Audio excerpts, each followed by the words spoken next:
The grand hall of the Xilari Empire was silent as the human diplomat Ethan Carter stepped forward. The towering alien nobles watched him with cold, unreadable expressions. Their deep blue skin shimmered under the golden lights, their tall, elegant figures dressed in flowing robes. Ethan swallowed hard. This was the most important moment of his career. The Xilari were one of the most powerful civilizations in the galaxy, and Earth desperately needed a peace treaty with them. Ethan, a skilled linguist, had studied their language for months. He had practiced the greeting 100 times. But as he stood before Queen Varelia, the ruler of the Xilari, something went terribly wrong.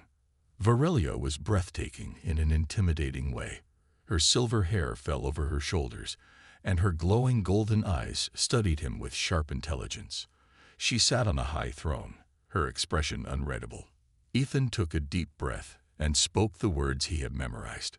Or at least, he thought he did. The hall suddenly erupted in gasps. The nobles' eyes widened, and some even took a step back.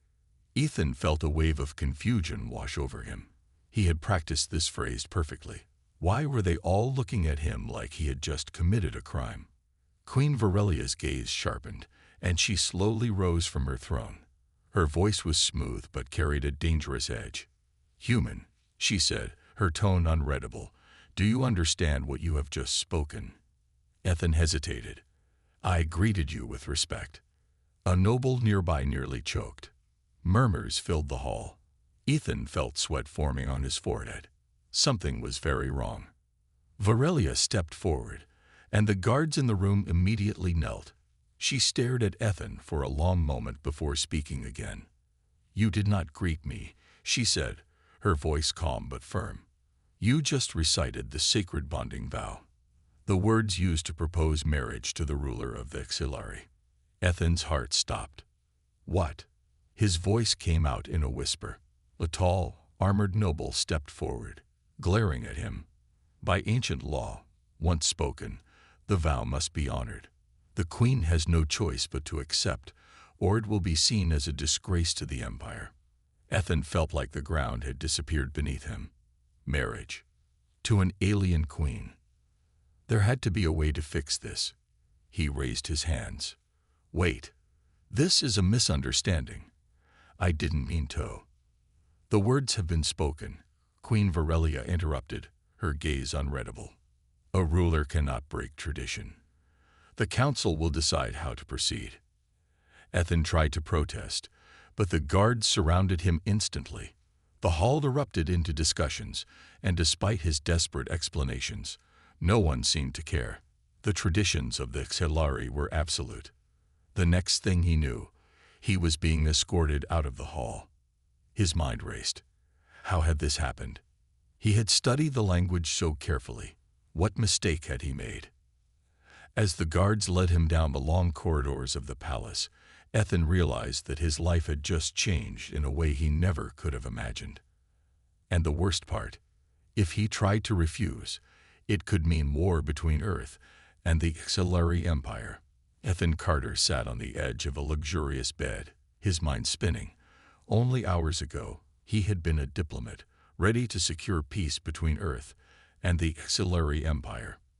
Now he was trapped in a royal chamber, surrounded by alien guards, accused of accidentally proposing marriage to the queen. The room was massive, with high ceilings and glowing blue crystals embedded in the walls. Everything looked elegant and futuristic, but Ethan couldn't admire the beauty. His entire future was at risk. A deep voice interrupted his thoughts. "The queen has summoned you." Ethan looked up to see a tall Xilari guard standing at the doorway. The alien's glowing eyes stared at him coldly. There was no room for argument. Ethan took a deep breath and followed the guard down the long silver corridors of the palace. The air smelled faintly of something floral, and the soft hum of energy filled the halls. Every Xilari he passed stared at him, their expressions filled with either curiosity or disapproval.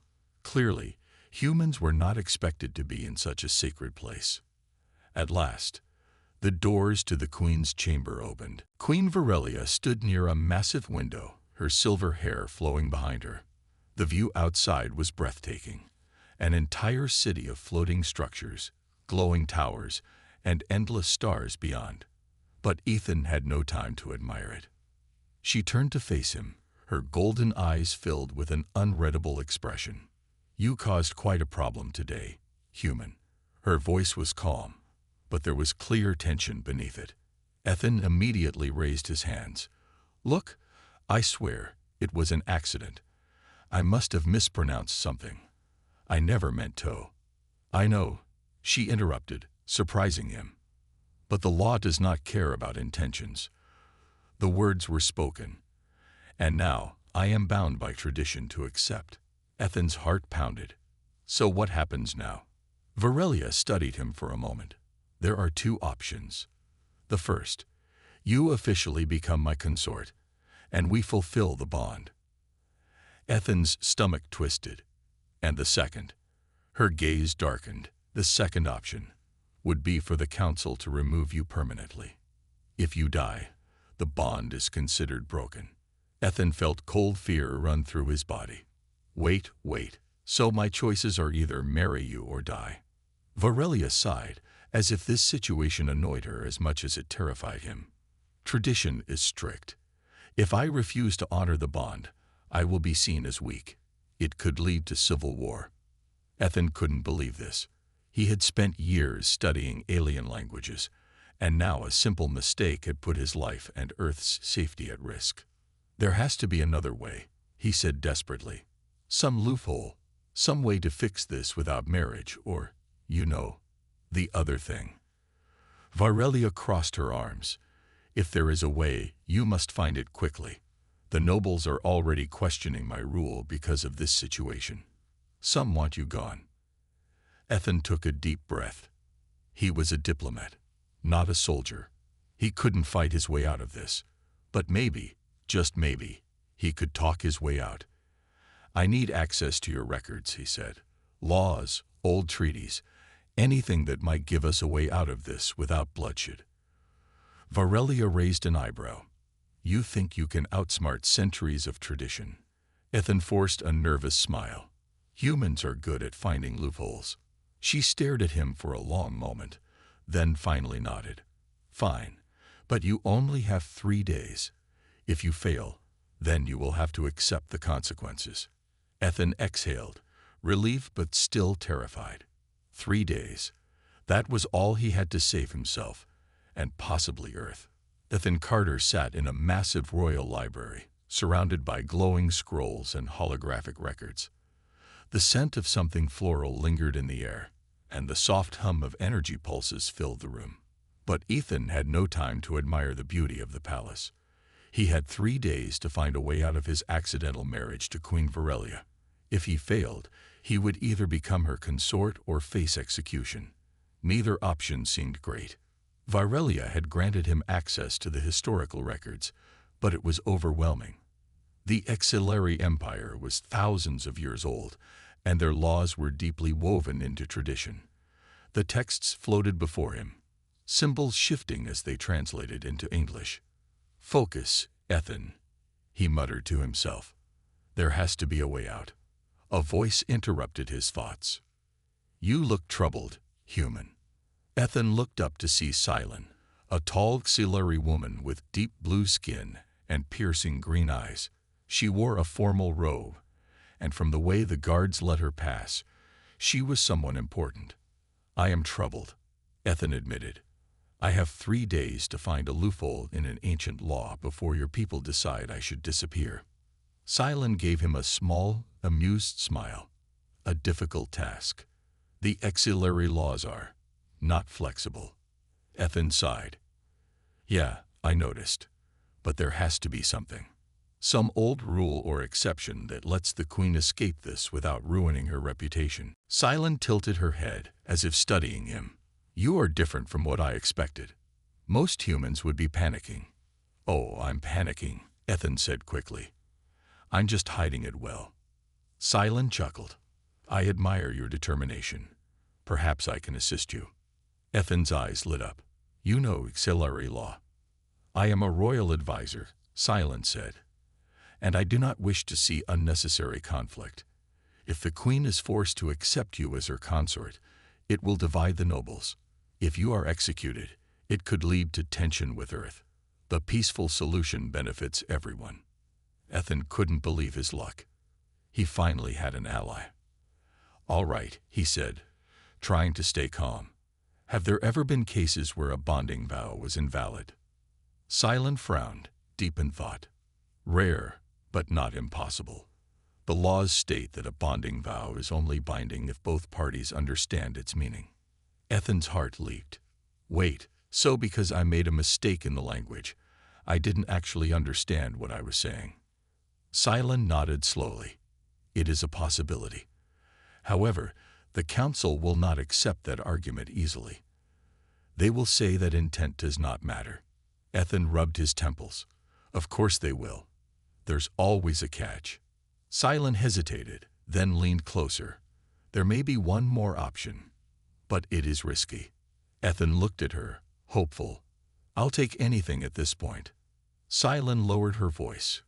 "There is an ancient trial, the proving. It allows a bonded outsider to challenge the legitimacy of the vow through a test of wit and strength. If you succeed, the bond is considered void." Ethan blinked. "That sounds better than execution. What's the catch?"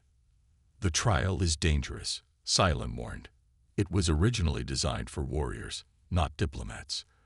If you fail, the punishment is severe." Ethan exhaled. Of course, there was always a risk. Still, this was his best chance. He stood up. "How do I request the trial?" Silent's expression turned serious. "You must declare it publicly before the queen and the council." Ethan's stomach twisted, but he nodded. "Then I'll do it."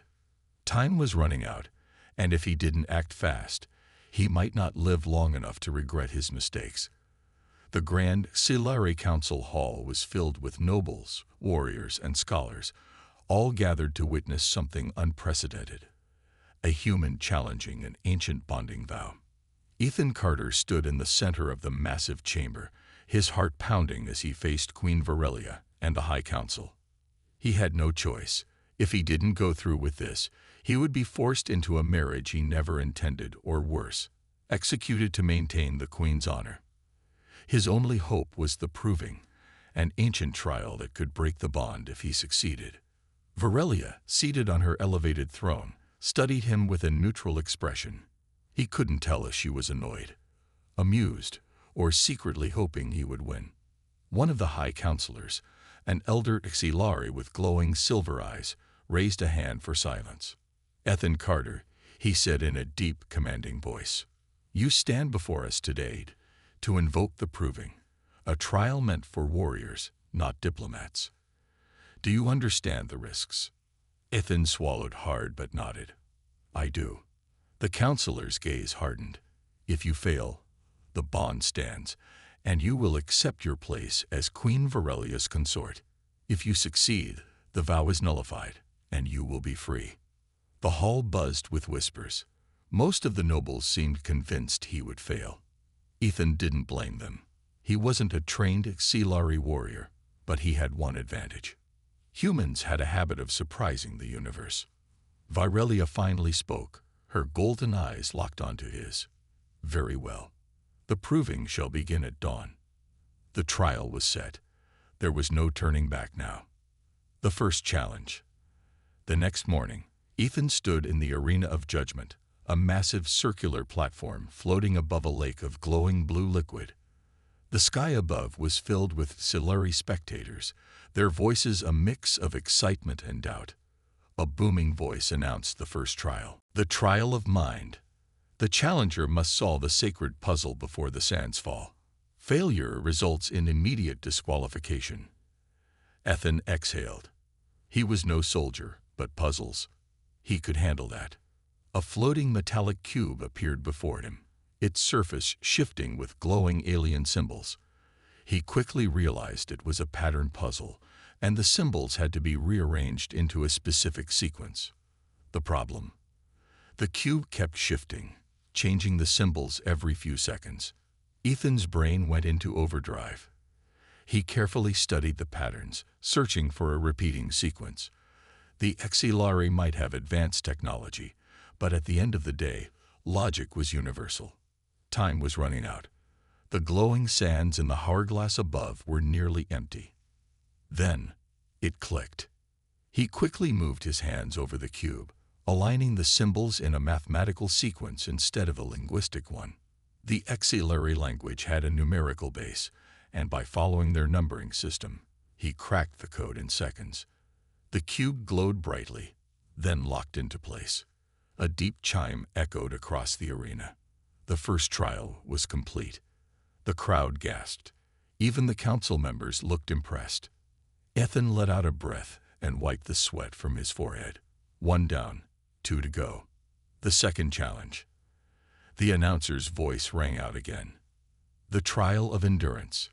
The challenger must cross the bridge of tides before it collapses. Ethan turned to see a long, narrow bridge stretching across the arena. It was made of energy panels, and they were flickering in and out of existence. Oh, great! A disappearing bridge. The signal was given, and Ethan sprinted forward. Panels blinked out behind him as he ran, forcing him to think fast. He calculated the timing of the flickers, adjusting his pace to step only on the ones that lasted longer. Halfway across, the wind picked up, making balance even harder. The audience gasped as he nearly slipped, but Ethan adjusted his stance, keeping low to avoid the wind resistance. With one final leap, he landed on solid ground just as the last energy panel vanished. A loud chime signaled his success. Ethan collapsed onto his knees, gasping for air. 2 trials down, 1 to go. He looked up at Queen Varelia, expecting to see amusement or frustration. Instead, he saw something else, the slightest hint of admiration. But there was no time to think about that, because the final trial was about to begin. The arena of judgment fell silent as the final trial was announced. Ethan stood in the center, his body aching from the previous challenges, but his mind was sharper than ever. He had come too far to fail now. A deep voice echoed through the arena. The trial of spirit. The challenger must face the guardian of ancestors. Ethan frowned. Guardian? That sounded bad. The ground beneath him trembled, and from the shadows of the arena emerged a colossal armored creature. Its body was covered in black obsidian plates, and its glowing golden eyes locked onto him. It wasn't just a beast, it was an ancient war construct, a guardian of Silari traditions. Ethan clenched his fists. How was he supposed to defeat that? Queen Varelia watched from her throne, her expression unreadable. The audience murmured in anticipation. The guardian took its first step forward, the impact shaking the entire arena. Ethan knew one thing for sure. He couldn't fight this thing head-on. A battle of wits. The guardian lunged, its massive arms swinging toward Ethan. He dodged at the last second, barely avoiding the impact as the ground cracked beneath him. His mind raced. The first trial was about intelligence, the second about endurance. This trial was about spirit, but that didn't necessarily mean fighting. Ethan noticed something. The guardian's movements were slow, almost deliberate, as if it wasn't just attacking blindly. Then he remembered, this wasn't a beast. It was a construct, possibly even an AI. That meant there had to be a command system, something controlling its actions. Ethan sprinted around the guardian, studying its body for weaknesses. He saw glowing runes on its chest, pulsing with energy. That had to be the core. The guardian attacked again, but Ethan rolled to the side, avoiding its crushing fist. He had no weapons, no armor, but he had something the Exilari didn't. Unpredictability. While the Exilari focused on strength and tradition, humans adapted. Ethan climbed onto the guardian's massive arm, using its slow reaction speed to his advantage. The audience gasped as he leaped onto its back, grabbing onto the glowing runes. The guardian roared, trying to shake him off, but Ethan held on. He studied the symbols closely. If this was an AI, then there had to be a shutdown sequence. He took a risk. He pressed his hand against the runes and spoke, using the few auxiliary words he had learned. "Stand down." For a moment, nothing happened. Then, the Guardian froze. The rooms flickered. The massive war construct stopped moving completely. The arena was silent. Then a loud chime rang out. Ethan had passed the final trial. The aftermath. Ethan collapsed onto the ground, gasping for breath. He couldn't believe it. He had actually done it. The High Council stood in shock. Even Queen Varelia, who had remained calm throughout the trials, seemed genuinely surprised. The lead counselor stepped forward. "The proving has been completed. By our laws, the bond must be nullified." Murmurs spread through the crowd. Some nobles looked relieved, while others seemed disappointed. Varelia rose from her throne and walked toward Ethan. He stood up, wiping the sweat from his face. She studied him for a long moment. Then, to his surprise, she smiled. "I underestimated you, human." Ethan let out a tired laugh. "You're not the first." The queen tilted her head. "You could have run. You could have refused. Yet you fought to free yourself." Ethan shrugged. "I didn't want to be forced into something I didn't choose." Varelia's golden eyes studied him carefully. Then she turned to the council. "The bond is broken." Ethan felt a strange sensation leave his body, like a weight had been lifted. The ancient vow no longer bound him. He was free. But as he looked at Varelia, he felt something unexpected. Was he disappointed? The crowd inside the arena of judgment was still in shock. The bond was broken. Ethan was no longer tied to Queen Varelia by the ancient vow. He was free to leave. Yet, as he stood there, breathing heavily, he realized something unexpected. He didn't feel relieved. The High Council members murmured among themselves. Some were angry, others impressed. The Guardian of Ancestors stood motionless, defeated not by strength, but by human ingenuity. Queen Varelia faced Ethan, her golden eyes calm but unreadable. "The trial is over. You are no longer bound to me." Ethan ran a hand through his messy hair, glancing at the stunned crowd. After everything he had endured, the tests, the battles, the stares of an entire alien civilization, he could finally walk away. Yet, he hesitated. A moment of silence. Ethan looked at Varelia. She was proud, regal, and unlike anyone he had ever met. She had challenged him, fought against him, and in her own way, had respected him. He had been brought to this world by accident, trapped in an ancient tradition he didn't understand. He had fought tooth and nail to regain his freedom. So why did leaving feel so wrong? He smirked. "I guess this is the part where I say thanks for the hospitality and head home." Varelia nodded. "You are free to do so." Ethan crossed his arms. "And what happens to you?" The queen raised an eyebrow. "What do you mean?" "The bond was supposed to unite two people, right? What happens now that I broke it?" There was a long silence. The High Council shifted uncomfortably. Finally, one of the elder nobles stepped forward. "The queen remains unmarried. Tradition dictates that she must undergo another proving, unless she chooses otherwise." Ethan frowned. "Another proving." "She will have to select another challenger. Another warrior must step forward, face the same trials, and claim the bond." Ethan's jaw tightened. He knew what that meant. Some arrogant auxiliary noble would step up, hoping to win power through tradition. They wouldn't fight for respect or honor. They'd fight to own her. Varelia's expression remained unreadable, but Ethan could tell. She hated this. She didn't want to choose another challenger. She didn't want to repeat the trials. She wanted control over her own life, just like he had fought for his. Ethan exhaled, looking up at the towering arena. His freedom was in his hands. He could walk away and never look back. Or he could make a choice. The unexpected proposal. Ethan turned to the queen and took a deep breath. "What if I stayed?" Gasps filled the arena. The High Council members looked at him in disbelief. Even Varelia seemed surprised for the first time. "You fought so hard to be free." she said slowly. Why would you choose to stay? Ethan shrugged. Because I don't like how this ends. A council member stepped forward, looking furious. The proving is complete. The bond is broken. You cannot simply. Ethan held up a hand. I know the bond is gone. That's why I'm choosing to stay. The murmurs in the crowd grew louder. No outsider had ever willingly remained among the Xilari. Ethan looked back at Varelia. Last time, I was forced into this. But now, I'm making the choice myself.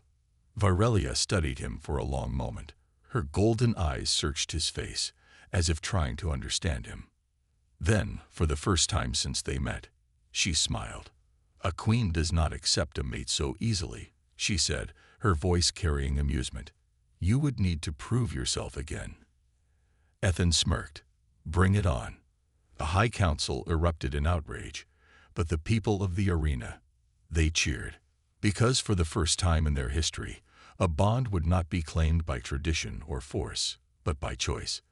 The arena of judgment had never seen anything like this before.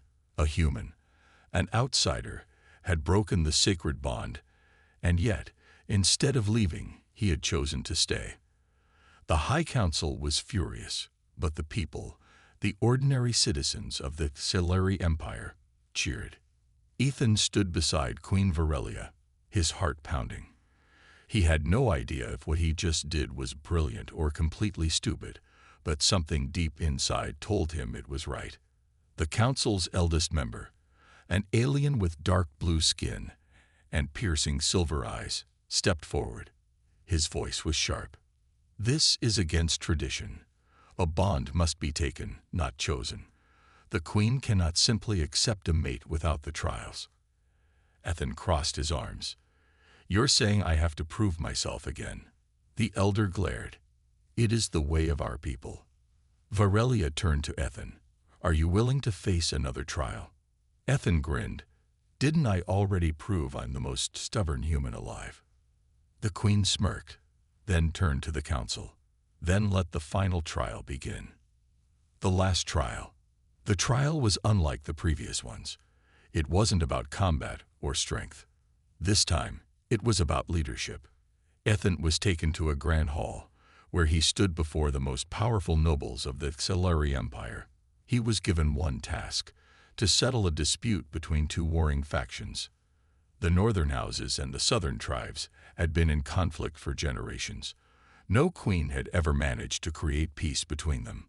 Ethan sat at the grand stone table, listening as both sides argued. They spoke of old betrayals, broken agreements, and blood spilled over land and resources. His head hurt just listening. Then, suddenly, he laughed. The entire hall fell silent. One of the northern lords narrowed his eyes. Do you find this amusing, human? Ethan shook his head. No, I just realized something. You two have been at war for centuries, right? The leaders nodded, still tense. But the queen still rules over you both, doesn't she? Ethan asked. The room stiffened. Ethan leaned forward, which means no matter how much you fight, neither side has ever truly won. You just keep making your own lives harder. Some of the nobles exchanged uncertain glances. Ethan continued. Look, I'm just a human, but where I come from, wars usually end one of two ways. One side wins completely, or both sides get sick of fighting and figure something out. The southern leader scoffed. And what do you suggest, outsider? Ethan smirked. You guys are fighting over resources, right? Land, trade routes, power. Instead of competing, why not share control? The room erupted in loud protests. Ethan raised a hand. Hear me out. The northern houses have better infrastructure, right? You control cities, factories, and the biggest trade hubs. The southern tribes. You guys control the most natural resources, fuel, minerals, and rare materials. Some of the leaders hesitated. Ethan pointed at them. What if, instead of fighting, you work together? The north provides tech, trade, and stability. The south provides resources and labor, equal control, shared profits. For the first time, the room fell into deep thought. Varelia watched him with an unreadable expression. He wasn't just proving himself as a warrior, he was proving himself as a leader. Finally, the elder of the High Council stood. "It is an unusual solution," Ethan shrugged. "Call it thinking outside the box." The final decision. That night, the High Council gathered in a private chamber. They had never expected a human to survive the trials. And yet, he had. Ethan had shown strength, intelligence, and diplomacy, things they valued in a leader. The council elder turned to Varelia. "You are the queen. The final choice is yours. Will you accept this human as your mate?" Varelia looked at Ethan. He had changed everything. He had proven himself worthy, not because of tradition, but because of his actions. She took a deep breath. Yes. A deep silence fell over the room. Then the elder nodded. "Then let it be known. The queen has chosen her mate. A new beginning." The next morning, Ethan stood on the grand palace balcony, looking over the massive city of Scilaris. The people cheered his name, welcoming him not as an outsider, but as one of their own. Varelia joined him, standing tall and proud. "It seems you are no longer just a lost human." Ethan chuckled. "No, now I'm stuck with an alien queen and a whole empire to figure out." She smirked. "You're not stuck. You chose this." Ethan turned to her, smiling. "Yeah, I did. And for the first time since he arrived in this strange world, it felt like home." The end.